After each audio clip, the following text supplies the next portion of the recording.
Hey everybody, welcome to One Flight Down. On the deck today, special guest with me, Ken is here. Why is Ken joining me today? Because I feel like being a giving person. I can't keep this to myself. I have a can of beer here that I got from Shane at ShanesCraftBeerReview. He sent me this beer, and this is considered to be the best IPA in the world. The world's best rated IPA from the Alchemist in Vermont. This is called Heady Topper.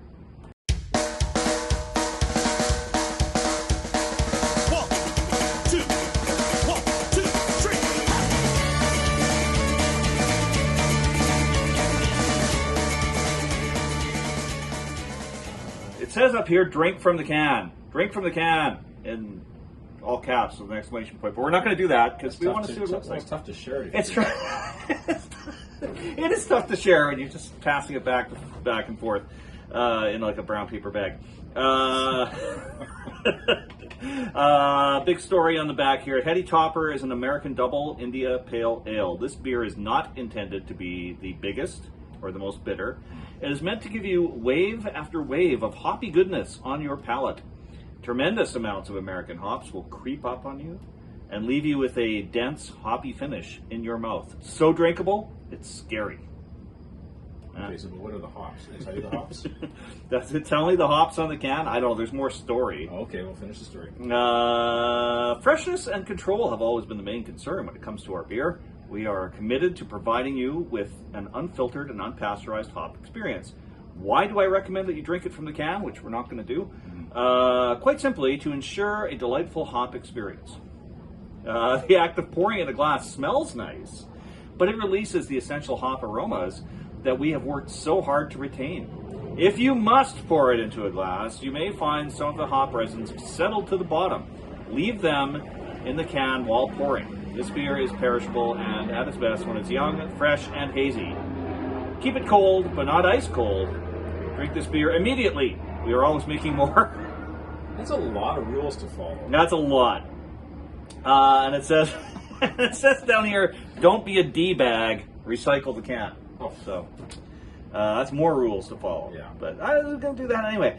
But it does not say the hops on the can. I want to know the hops. Everyone wants to know the hops. Brew, I want to know the hops. Yeah, Brew would be very upset. Although Brew would be really happy with this drink from the can thing.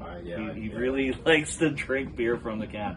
All right, it's got this colored, like nice black shaklucker. That's what you call that, right? That's a shaklucker? Yeah. People call it a tab. I call it a shaklucker. Let's crack this open and see what we got. As you can see, Ken and I are just starting our session for the day. 2 beers down each. Or no, 2 beers down that we share. We did have a really nice rice lager with tea from Nonsuch.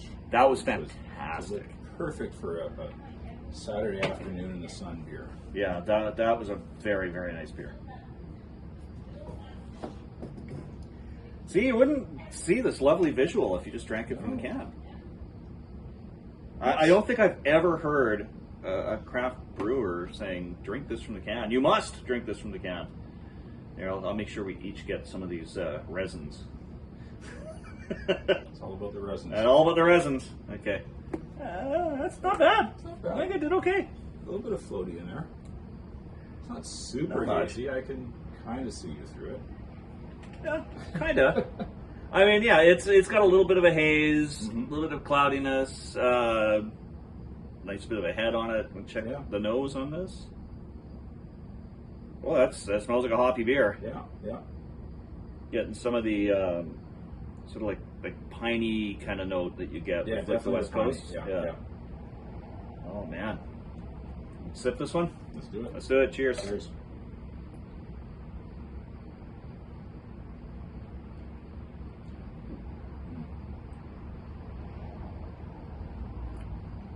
Oh, that's quite nice. Nice bite to it. Yeah. Yeah. When I went in for the second sip, I was still processing the first sip. Like it does kind of go in a wave, right? Yeah, like you get that like a brightness up front, and then you get like those bitter notes, and it is kind of a wave. Yeah, that's a very nice beer. So yeah, this is I think it's like a 5-star beer on Beer Advocate. I think it's like a 4.5 or more than that on Untapped. Like this is always like a super well rated beer. And Shane got this when he drove from where he lives in Niagara Falls area to Vermont. I think it was like a 9-hour drive or something like that. Seems well worth it for a good beer. Yeah. Sounds like everything else he had there was really good too. Beautiful. Yeah. 8%. 8%. 8%. Nice. I did not say that. Thanks for doing that. 8% alcohol does not say the IBUs. If I figure that out, I'll put it on the screen. It's probably pretty high. I'm guessing about 60. You're probably right. Yeah. You're probably right. I wouldn't go much lower than that. Like bare minimum 50. Yeah. Well, it's tasty. Yeah, it's a nice beer. Thanks, Shane, for sending this Thank you, over. Shane. And thanks to Essie for dropping by the Terry Isle Patio Pub. Mm-hmm. We're going to continue our session of drinking today, and probably not film those because it's just going to get silly after a while. Thanks, Ken, for dropping by. All right. Cheers. Cheers, everybody. Cheers.